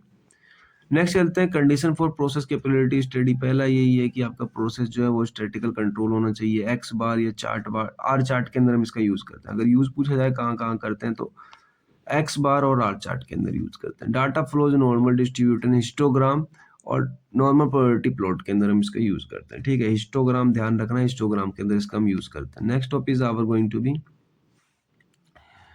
ये सारे टॉपिक आप पढ़ सकते हो, ऐसा कुछ बात नहीं है, मैं स्किप करता हूँ क्योंकि हम स्टेप्स देख लेते हैं। स्टेप पहला है डाटा कलेक्ट करना, दूसरा कंटेक्ट चार्ट बनाना, तीसरा स्टेबिलिटी चेक करना, चौथा यू निकालना, पांचवा सिग्मा निकालना, छठे में हम टॉलरेंस निकालते हैं, फिर सीपी के की वैल्यू निकालते हैं, लास्ट में रिजल्ट को कंपेयर करते हैं। अब देखो ये जितना न्यूमेरिकल डाटा, ये पार्ट मैंने स्किप कर दिया है इसका, एग्जैक्ट इन्फॉर्मेशन यही है आप लोगों की, क्योंकि मैंने इसका न्यूमेरिकल इसलिए नहीं पढ़ा है, उतना इंपॉर्टेंट टॉपिक ही नहीं है और इसके न्यूमेरिकल बहुत टिपिकल हो जाते हैं एज कम्पेयर टू, अगर अपने सिलेबस से कंपेयर करा जाए। इसके लिए आपको बहुत कुछ जानना पड़ेगा, क्योंकि ये इसके लिए एक्स बार चार्ट भी आपको जानना पड़ेगा, और एक्स बार चार्ट पे भी ये लगता है और आर बार चार्ट पे भी लगता है। तो आर बार तो अपने सिलेबस में था तो मैंने पढ़ा दिया, एक्स बार अपने सिलेबस में नहीं है, और कैपेबिलिटी दोनों पे ही लगती है, तो आपको दोनों पढ़ने पड़ेंगे, इसलिए बहुत ज़्यादा कंटेंट बिना सिलेबस का हो जाता है, तो मैंने कहा कि इस पार्ट को स्किप कर देते हैं। अब देखो ग्राफिकल एनालिसिस में यूज़ करते हैं इसका, हिस्टोग्राम में, प्रोसेस कैपेबिलिटी प्लॉट में, नॉर्मल प्रोडक्टिंग में, और यूज़ देखो विजुअल अंडरस्टैंडिंग करने के लिए प्रोसेस बिहेवियर को हम यूज़ करते हैं। अब देखो प्रोसेस इंप्रूवमेंट एक्शंस क्या क्या होते हैं। रिड्यूस वेराइटी, यहाँ पे आपकी जितनी भी चेंजेस है वो सब कम हो जाती हैं। सेंटर प्रोसेस रहता है एग्जैक्ट आपका, रिमूव कर देता है सनेमल कॉजेज को और इंक्रीज कर देता है सीपी और सीपी की। जितनी वैल्यू होनी है उनको बढ़ानी है आपको, अगर बढ़ेंगी तो वैल्यू अच्छी रहेगी आपकी, मतलब प्रोसेस अच्छी चल रही है। एडवांटेज अगर आप देखना चाहो तो आप देख सकते हो उसके, की क्वालिटी इंप्रूव करती है, डिफेक्ट को कम करती है, ठीक है। उसके अलावा सपोर्ट करती है डिसीजन मेकिंग में, कस्टमर को सेटिस्फाई करती है। लिमिटेशंस बेसिकली कि आपको स्टेबल प्रोसेस चाहिए, यानी ज़्यादा बढ़ता घटता प्रोसेस नहीं चाहिए, ज़्यादा यूजफुल नहीं होती है, स्मॉल सैंपल साइज में ज़्यादा डाटा चाहिए आपको। सेंसिटिव टू डाटा एक्यूरेसी, यानी कि अगर आपकी वैल्यू थोड़ी भी घट रही है बढ़ रही है तो उससे बहुत बड़ा डिफेक्ट पड़ने वाला है इसके ऊपर। अब देखो next topic is going to be histogram. Histogram पढ़ लो, फिर मैं आप लोगों को एक चीज बताता हूँ हिस्टोग्राम से रिलेटेड। पहले पूरा हिस्टोग्राम पढ़ लेते हैं। हिस्टोग्राम बहुत आसान है, ज्यादा कुछ नहीं है, खाली मेन डायग्राम पे फोकस रखना। देखो हिस्टोग्राम एक ग्राफिकल रिप्रेजेंटेशन डिस्ट्रीब्यूशन मेथड होता है न्यूमेरिकल डाटा का, जो कि शो करता है कि हमारे जो रेंज हैं, ये जो वैल्यूज हैं हमारे प्रोडक्शन प्लांट के क्वालिटी को लेके, वो किस तरीके से बढ़ रहे हैं घट रहे हैं। एक डाटा सेट है बेसिकली, इस साल इतने रहे, इस साल इतने हो गए, इस साल इतने हो गए, फिर कम हो गए, फिर कम हो गए। तो बेसिकली इस तरीके का डाटा है, यानी आपने एक चार्ट बना रखा है कि आप कितने वैल्यू को बेच रहे हो। किसी भी चीज़ का डाटा ऐसा ही दिखाया जाता है। देखो क्वालिटी आप कितना कंट्रोल कर पा रहे हो, हिस्टोग्राम की हेल्प से आप चेक कर सकते हो, ठीक है। स्टेबल है या अनस्टेबल है, सेंटर्ड है, शिफ्ट हो गया या कम घट रहा है, ज़्यादा हो रहा है, लिमिट पे काम कर रहा है, नहीं कर रहा है। तो बेसिकली ये सब कुछ आप चेक कर सकते हो हिस्टोग्राम से। अब देखो ऑब्जेक्टिव क्या क्या होते हैं हिस्टोग्राम के, बेसिकली डायग्राम तो समझ ही गए आप लोग। हिस्टोग्राम के जो ऑब्जेक्टिव होते हैं यही होते हैं कि आपको पैटर्न को समझना होता है, ठीक है। उसका अंडरस्टैंड करना होता है कि आपका जो पूरा का पूरा प्रोडक्शन प्लांट है या फिर प्रोसेस है वो नॉर्मल जा रहा है, स्क्वाड जा रहा है, ये टाइप्स है, इसके आगे बात करेंगे। आइडेंटिफाई करना प्रोसेस कैपेबिलिटी विजुअलाइजेशन, इसको आपको पता चल जाएगा देखो कैपेबल हो कि नहीं। मान लो इस डायग्राम में दिख रहा है कि आपने एक बार जो है, एक बार में मैक्सिमम 300 प्रोडक्ट प्रोड्यूस किए थे, पर डे इतना कर रहे हो, इतना कर रहे हो, मैक्सिमम 300 की मैंने एवरेज मान लिया। तो आपकी प्रोसेस कैपेबल कितनी निकल कर आई, कैपेबिलिटी मैक्सिमम कैपेबिलिटी कितनी निकल कर आई, यहाँ पर आपकी कैपेबिलिटी 300 आई, मैक्सिमम आप 300 बना पा रहे हो, एक दिन में बना दिया आप लोगों ने। तो बेसिकली ये डिटेक्ट है एबनॉर्मल एक्टिविटीज, गैप्स, पीक्स, इनके बीच में कुछ नहीं होता है, ऐसा आउटकट नहीं देखने को मिलेंगे आपको, क्योंकि इसके अंदर हर दिन का डाटा होता है।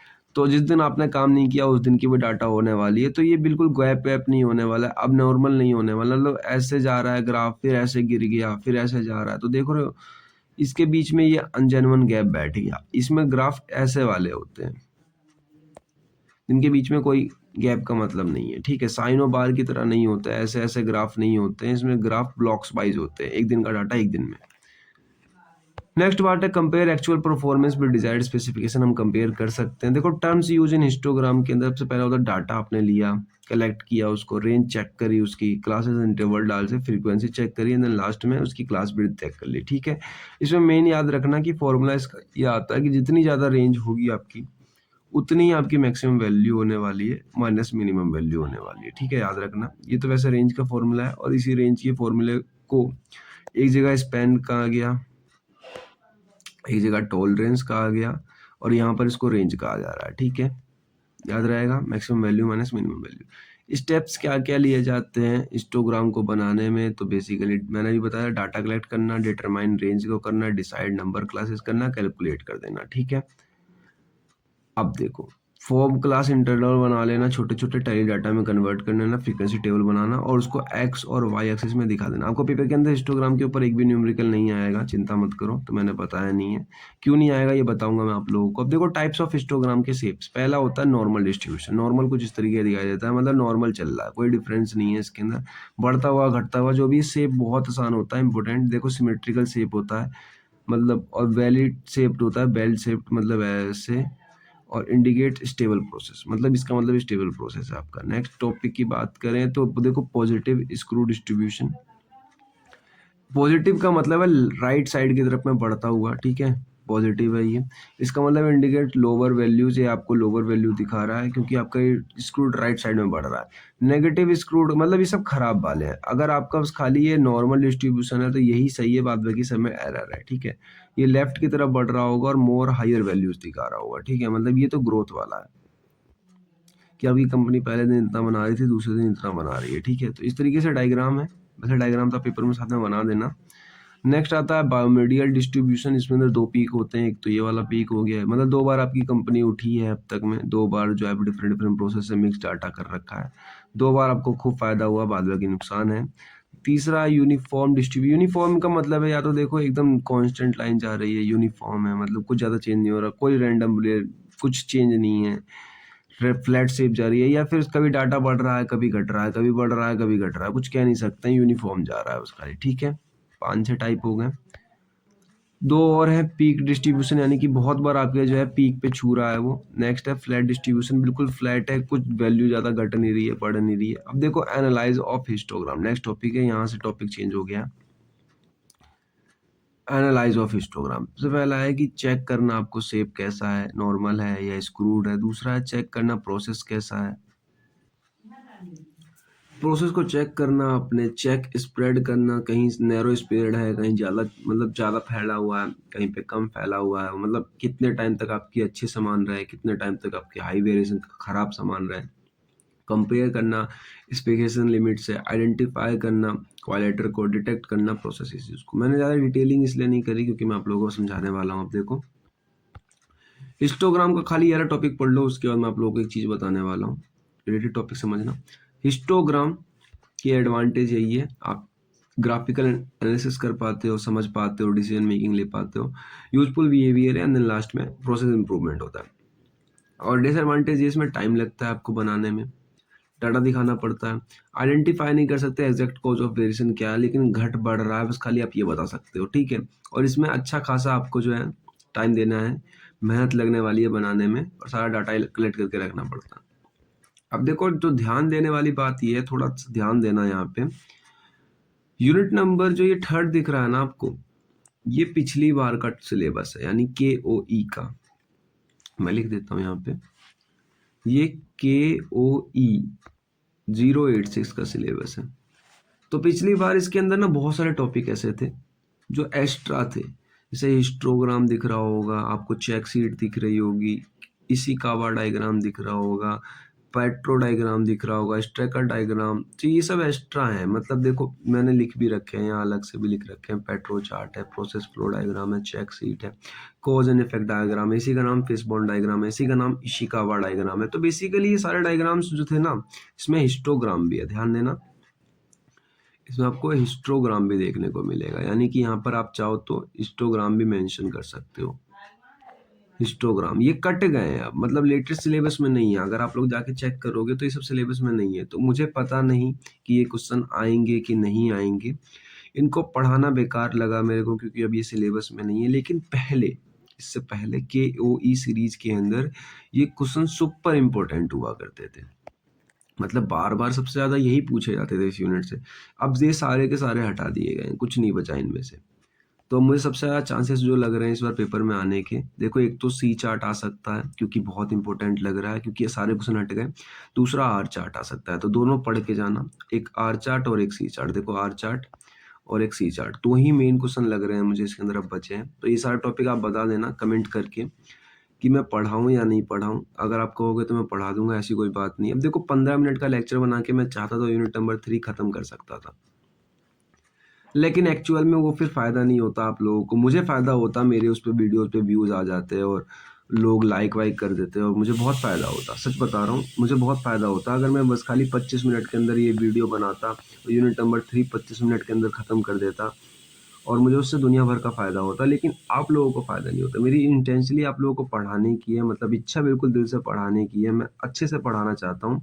तो वीडियो की लेंथ भी बढ़ गई है, अगर वीडियो पसंद आ रहा हो तो लाइक कर देना। मैं एक एक टॉपिक डिटेल में पढ़ा रहा हूँ, 25 मिनट में मैं औरों की तरह एकदम खींच के पढ़ा के ख़त्म कर दूंगा, तो फिर मुझे अच्छा नहीं लगेगा और मैं आप लोगों के लिए बिल्कुल दिल से पढ़ाने आया हूँ, तो सब कुछ ही पढ़ा रहा हूँ मैं आप लोगों को। नेक्स्ट टॉपिक पे आ गए, यानी हमने यूनिट नंबर 3 का पार्ट नंबर 1 खत्म कर दिया है। अब पार्ट नंबर 2 शुरू हो गया है। मैंने कहा था ना, हमने वेरिएबल वाले खत्म कर दिए हैं, अब आर्टिब्यूट्स वाले बचे हैं। इसके अंदर भी हमें बस खाली एक ही पढ़ना है, अपने अंदर एक ही सिलेबस के अंदर है सी चार्ट, ठीक है। सी चार्ट बचे हैं, बाद बाकी सब खत्म, ठीक है। कंट्रोल और जो छोटे मोटे टॉपिक जो आएंगे वो हम देखते रहेंगे। तो एट्रीब्यूट्स मैंने आप लोगों को बताया था, इसका मतलब क्या है। इसका मतलब देखो, आप लोगों को इतना ही समझना है कि ऐसे सामान जिन्हें हम काउंट कर सकें। ऐसा आप चार्ट ऐसा बनेगा जिन्हें हम मेजर नहीं कर रहे हैं, जिन्हें हम काउंट कर रहे हैं। तो इस कैटेगरी का चार्ट बनने वाला है जिसे हम काउंट कर रहे हैं, ठीक है। तो देखो, attribute chart are used when quality characteristics are measurable, measure in term of counting, ठीक है। ध्यान रखना, मेजर कर सकते हैं लेकिन टर्म कौन सा होना चाहिए, काउंटिंग के टर्म में, रेदर देन मेजरमेंट। हम मेजर नहीं कर रहे हैं, हम काउंट कर रहे हैं। इसमें बस खाली हम डील करते हैं डिफेक्टिव आइटम और नंबर ऑफ डिफेक्ट के साथ में, ठीक है। These chart are in discrete और नॉट कंटिन्यूस डाटा, मतलब ये रुके रुके होते हैं, नॉट कंटिन्यूस डाटा होता है। इसके अंदर कितने भी हो सकता है, एक प्रोडक्ट में एक भी डिफेक्ट नहीं आया, 10 प्रोडक्ट में फिर कोई डिफेक्ट नहीं आया, फिर 11वें प्रोडक्ट में डिफेक्ट आ रहा है, समझ रहे हो, इस टाइप से कुछ कॉन्सेप्ट। अब देखो, ये मैंने इम्प्लीमेंटेशन का एक छोटा सा डायग्राम लगा रखा है, लिमिटेशंस ऑफ कंट्रीब्यूट चार्ट है। इसमें प्लानिंग करना, डाटा कलेक्ट करना, चार्ट बनाना, उसके बाद ये चाहो तो आप अपने दिमाग में ऐसा डायग्राम कुछ रेडी कर सकते हो। पेपर में वाला क्वेश्चन आता है तो आप इस डायग्राम को बना सकते हो। ये डायग्राम अपने टॉपिक से कुछ रिलेट नहीं करता, बस खाली आपको एक्स्ट्रा नंबर दिलवा देगा, इसलिए मैंने डायग्राम 2 बार पेस्ट किया था। आपको जोन सा अच्छा लगे उनसा बना दो, वैसे दोनों एक ही है, जिसमें समझ में आ रहा है उसमें बना दो। तो टाइप्स ऑफ एट्रीब्यूट तो 2 तरीके के होते हैं, एक डिफेक्टिव्स के लिए होता है, एक डिफेक्ट के लिए होता है। अब डिफेक्टिव और डिफेक्ट के लिए क्या होते हैं बताता हूँ।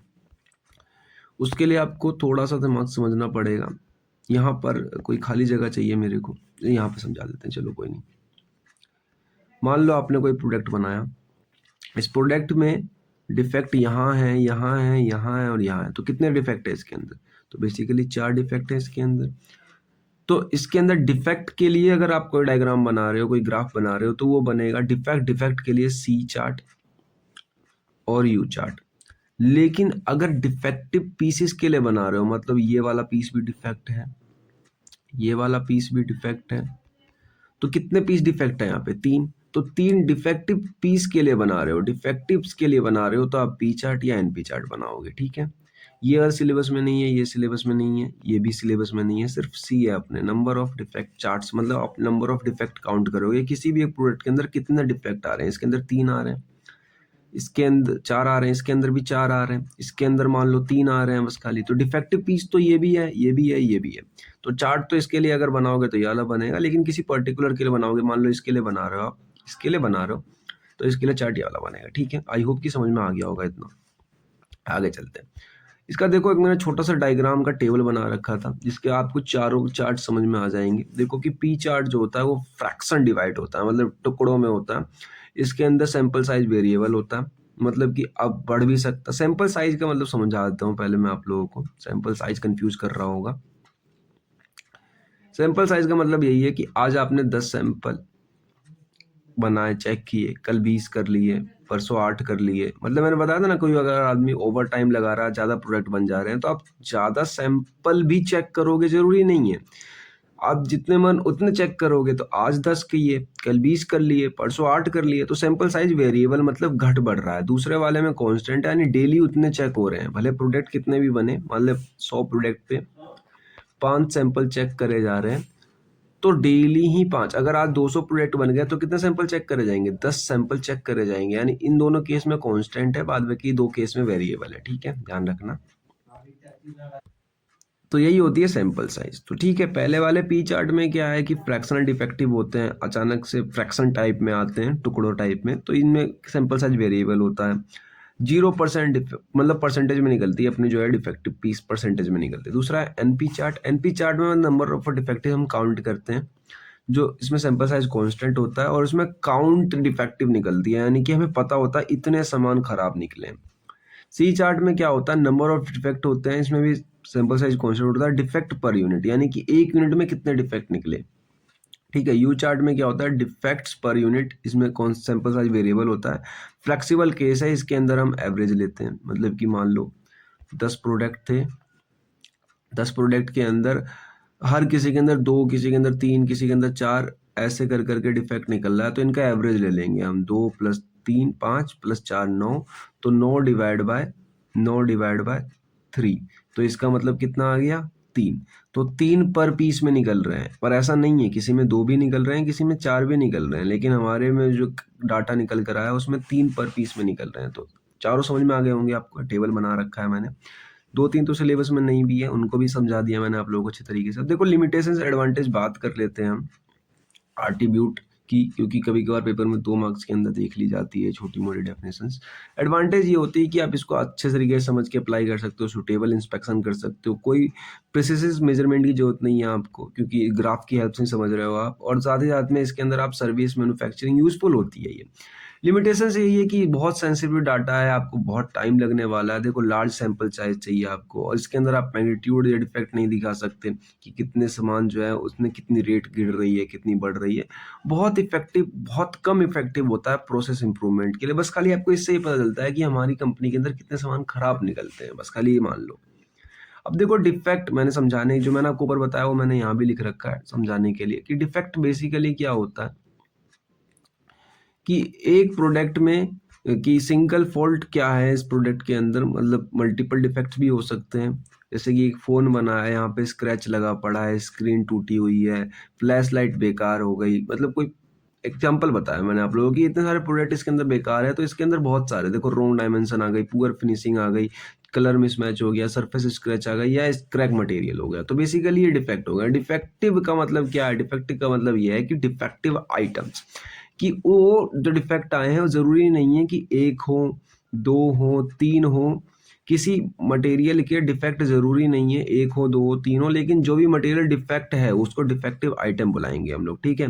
तो इसमें से एक मोबाइल फ़ोन काम नहीं कर रहा है, एक शर्ट जो है अलग कलर की आ गई, या बोतल लीक कर रही है, तो ये तो एग्ज़ाम्पल हो गए, लेकिन ये डिफेक्ट के एग्ज़ाम्पल है, ध्यान देना। अब इसमें कितने फ़ोन काम नहीं कर रहे हैं, वो सारे फ़ोन आ जाएँगे, ठीक है? तो उसको डिफेक्टिव आइटम कहते हैं। देखो ये लिख भी रखा है मैंने कि काउंटेड एज यूनिट आइटम, मतलब हम यूनिट को ही एज अ काउंट कर रहे होते हैं कि ये सब कुछ। इसका यूज कहाँ करते हैं? पी चार्ट और एनपी चार्ट में, और ऊपर वाले का यूज कहाँ करते हैं? सी चार्ट और यू चार्ट में, ठीक है? अब difference between defective and defects, तो बेसिकली अब मैंने टेबल भी बना रखी है कि देखो मीनिंग जो होती है, इसमें सिंगल फॉल्ट होता है, इसमें फैल्टी प्रोडक्ट होता है, मतलब सारा के सारे प्रोडक्ट खराब निकले हैं। इसमें काउंटिंग से बस खाली नंबर ऑफ फॉल्ट की करी जाती है, इसमें आइटम्स की करी जाती है, कितने आइटम बेकार निकले। इसमें मैनिमल मतलब मैनी पॉसिबल होता है, पर यूनिट जो है बहुत ज़्यादा इसमें गलतियाँ निकलती है। इसमें पर यूनिट नहीं निकालते, हम एवरेज निकालते हैं सबका। इसमें चार्ट यूज़ करते जाते हैं, सी यू, इसमें पी और एन पी। एग्जाम्पल के लिए 3 स्क्रैच आ गए किसी एक प्रोडक्ट पे, इसमें है कि एक प्रोडक्ट डिफेक्टिव निकला है, सारे सही थे। डिफेक्ट का मतलब है कि प्रॉब्लम क्या है आपका, डिफेक्टिव का मतलब है कि आपके प्रोमेलेटिव प्रोडक्ट कितने निकले हैं, ठीक है? अब बहुत अच्छे तरीके से क्लियर हो गया होगा। देखो इंप्रूवमेंट ऑफ कंट्रोल चार्ट, आप कंट्रोल चार्ट को किस तरीके से बढ़ा सकते हो, कुछ स्टेप्स हैं। इसके अंदर आप खुद अच्छे तरीके से लिख लेना, उतनी डिटेलिंग मैंने नहीं बताई क्योंकि बहुत सिंपल टॉपिक था, 2 मार्क्स का लिए, तो आप अंदर लिख सकते हो। देखो आइडेंटिफाई प्रोडक्ट्स वेरिएशन, अब वेरिएशन आपको पता है, आप खुद लिख सकते हो कि भाई आइडेंटिफाई कर रहे हैं। उस दूसरा अर्ली डिटेक्शन ऑफ प्रोसेस, मतलब कि डिटेक्शन कर लिया आपने, अर्ली ही कर लिया। आप कंट्रोल चार्ट की हेल्प से इनको इम्प्रूव कर रहे हो, या कंट्रोल चार्ट को इम्प्रूव कर रहे हो। रिडक्शन डिफेक्ट्स एंड रीवर्क, दोबारा काम नहीं करना पड़ रहा। Improve process acceptability, better decision making, increase productivity. Productivity बार बार नहीं बताऊंगा, यूनिट 1 और 2 में मैं बहुत डिटेल से बता चुका हूँ। कॉस्ट रिडक्शन, पैसे बच जा रहे हैं आपके कंट्रोल चार्ट को इम्प्रूव करके। Continuous process improvement, improve customer satisfaction, मतलब ये आप कंट्रोल चार्ट को इम्प्रूव करने के लिए भी कर रहे हो और कंट्रोल चार्ट से इम्प्रूव भी हो रहे हैं, ठीक है? ध्यान देना, दोनों के लिए सेम ही स्टेप होते हैं। अगर आप कंट्रोल चार्ट इंप्रूव करना चाहते हो तो इन सबको खुद इंप्रूव करो, अगर इन सबको इंप्रूव करना चाहते हो तो कंट्रोल चार्ट को इंप्रूव करो, ठीक है? तो हमने कंट्रोल चार्ट को इंप्रूव किया है अभी फिलहाल, तो बेटर प्रोसेस आउटपुट मिल रही है, हमें कंट्रोल कर पा रहे हैं। इंप्रूवमेंट ऊपर अवेयरनेस हो रही है, basic of process capability studies मिल जा रही है, स्टैंडर्डाइजेशन बढ़ रही है, एंड क्विक रूट आपको पता चल रहा है कि गलती कहाँ हो रही है, ये आपको पता चल जा रहा है। Next is variable sample size in control chart. अब वेरिएबल सैंपल साइज मैंने आप लोगों को बताया था कि ज़रूरी नहीं है, देखो लिख भी रखा होगा कहीं ना कहीं in statistical quality control most control chart assume is a constant sample size. देखो बहुत सारे चार्ट, जैसे कि आपने भी देखा सी चार्ट के अंदर हम मान के चलते हैं कि वेरिएबल साइज कांस्टेंट है, अभी थोड़ी देर पहले आपने देखा होगा, बट ऐसा प्रैक्टिकली पॉसिबल नहीं है। ऐसा प्रैक्टिकली बिल्कुल भी पॉसिबल नहीं है कि जितने प्रोडक्ट बन रहे हैं वो सारे के सारे चेक कर दिए जाएं। देखो प्रैक्टिकल सिचुएशन में maintaining the fix sample size not always possible, क्योंकि फैक्ट्री के अंदर जरूरी नहीं है कि जितने काम आज हुआ उतना ही कल भी होगा, हो सकता है कल छुट्टी हो जाए। तो such case variable sample size control chart are use, तो इसलिए हम variable size control chart use करते हैं। वेरिएबल साइज का मतलब यह है the number of observers observations in each sample subgroups is not constant, may change from sample to sample। मतलब बेसिकली आपने जितने भी ऑब्जर्वेशंस किए हैं वो ईच सैंपल के जरूरी नहीं है सब ग्रुप की वो सेम ही रहेंगी, कांस्टेंट रहेंगी, वो चेंज हो सकते हैं सैंपल टू सैंपल। आज इस सैंपल के 10 पीस किए, कल हो सकता है 50 पीस कर लो, ठीक है। तो वेरियल sample size due to arise following these reason, इसके कारण होता है देखो प्रोडक्शन रेट में भी ओवर टाइम, किसी ने ओवर टाइम लगा दिया तो आपको कम करने पड़ेंगे, ज़्यादा करने पड़ेंगे। इंस्पेक्ट में भी डिपेंड अवेलेबिलिटी ऑफ आइटम, मान लो आज 10 ही पीस चेक करने को आए तो आप 10 में से कोई दो पीस चेक कर लोगे। कॉस्ट टाइम कंटेंशन, मतलब कि आप टाइम नहीं था आप लोगों के पास, आज कोई फेस्टिवल है, कल फेस्टिवल है, वर्कर्स खाली हो गए, तो आप कहाँ से चेक करोगे, खुद बैठ के थोड़ी ना चेक करोगे।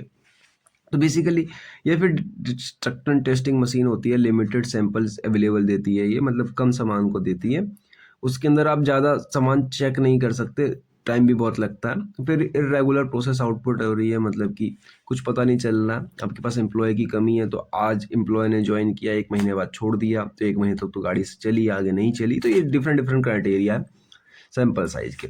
अब देखो types of control chart with variable sample size, तो बेसिकली 4 के अंदर हम यूज करते हैं वेरिएबल सैंपल साइज, इसके अंदर 2 को हम मान के चलते हैं इसमें, और एनपी में या पी में किसी में देखा था नंबर ऑफ डिफेक्टिव्स के अंदर वाले में, कि इन दोनों में कांस्टेंट मान के चलते हैं, बाद बाकी दोनों में वेरिएबल होता है। एक्स साइज जो होता है सैंपल साइज को दिखाता है, वाई साइज जो है फ्रैक्शन डिफेक्टिव को दिखाता है। इसका भी अगर आप चाहो तो एक डायग्राम बना सकते हो।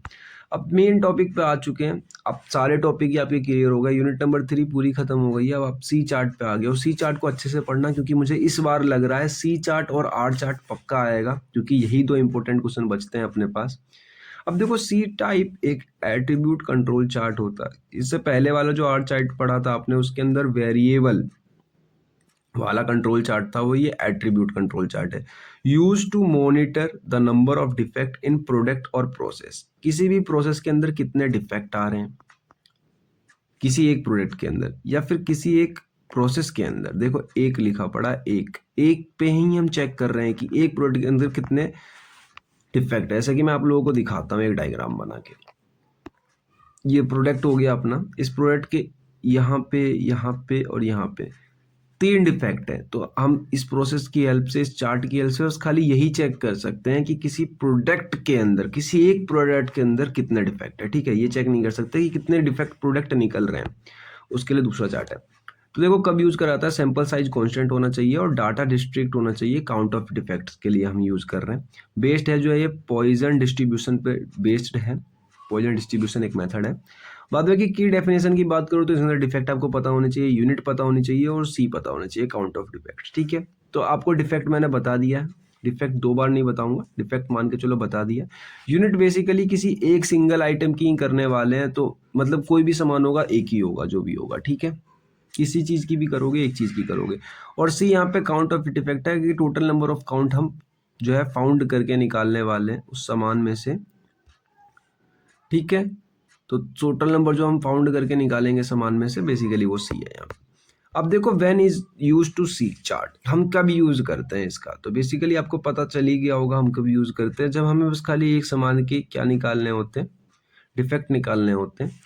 देखो सैंपल साइज रिमेन कांस्टेंट, इसमें कांस्टेंट ही रहती है। Defect can occur more than once a unit, किसी एक यूनिट से ज़्यादा निकलते जा रहे हैं तो हम इसके चेक करते हैं कि एक पीस के अंदर कितने डिफेक्ट निकल रहे हैं। इंस्पेक्शन एरिया और अपॉर्चुनिटी इज फिक्स्ड होती है हमारी। Data follows Poisson distribution assumption. अब देखो एब्जप्शन से याद रखना, 2 मार्क्स के अंदर एब्जप्शन बहुत ज़्यादा क्रिटिकल हो जाते हैं।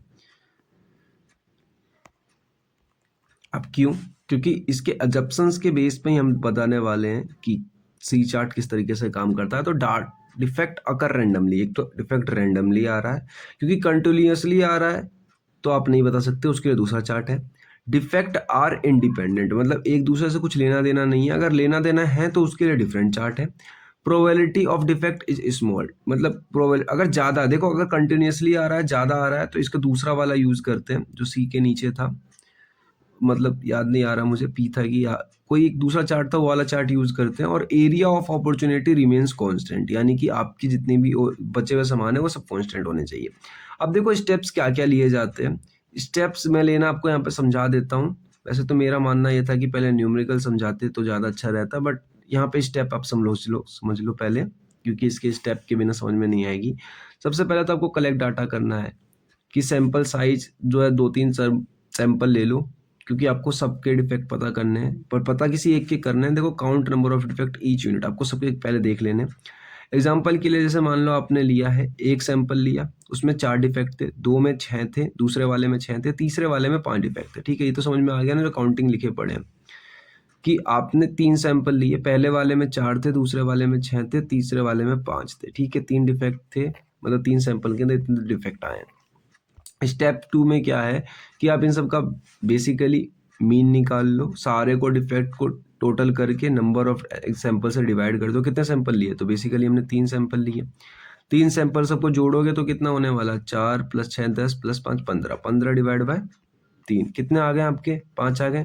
5 यानी 5 डिफेक्ट हर पीस में निकल रहे हैं आपके। ठीक है, और उसके बाद बात करूँ स्टेप नंबर 3 की, तो कैलकुलेट द कंट्रोल लिमिट्स। अब कंट्रोल लिमिट कैसे निकाली जाती है, पिछली बार वाले में हमने क्या किया था, मल्टीप्लाई कर दिया था 3 से, याद आया हो आर चार्ट में, बट यहाँ मल्टीप्लाई नहीं करने वाले। यहाँ देखो हम लोग क्या करने वाले, सी बार में हम लोग प्लस कर देंगे 3 अंडर रूट ऑफ सी, याद रखना under root of C bar, under root of C bar. अब सी बार मतलब कितना आया हमारा, 5 आया, तो 5 में देखो सी बार तो ये तो जुड़ ही रहा है, सी बार फॉर्मूला ये है सी बार +3 अंडर रूट ऑफ सी बार, और यहाँ पे भी हम 5 रख देंगे। ठीक है, तो बेसिकली ये वैल्यू निकल जाएगी हमारी मैक्सिमम लिमिट, नीचे वाली मिनिमम लिमिट, और यहाँ पे अगर ये नेगेटिव आती है नीचे वाली लिमिट तो भी उसको 0 ही लेना है। बहुत आसान था, ज़्यादा टिपिकल था नहीं, आई होप कि समझ में आ गया होगा। उसके बाद फिर हम प्लॉट चार्ट कर सकते हैं, वहाँ पे दिखा सकते हैं कि सी बार बीच में है और जो सबसे ऊपर है वो मैक्सिमम लिमिट है, नीचे वाली लोअर लिमिट है, ऐसे आप दिखा सकते हो। ग्राफ दिखा के अंदर डाटा दिखा देना, बस बेसिकली इतना ही है। और डाटा आप दिखाना कहाँ से दिखाओगे, तो सैंपल साइज दिखा देना ना कि 4 डिफेक्ट है, 6 डिफेक्ट है, उसमें डाटा बनाया आपने, इधर वैल्यू डाली, 4 पे एक पॉइंट डाली, 6 पे पॉइंट डाली, 5 पे पॉइंट डाली, ऐसे जोड़ दिया, उसकी मैक्सिमम लिमिट, बीच की लिमिट और आउटर लिमिट दिखा दी। ठीक है, इस तरीके से आप ग्राफ बना सकते हो, बहुत आसान है।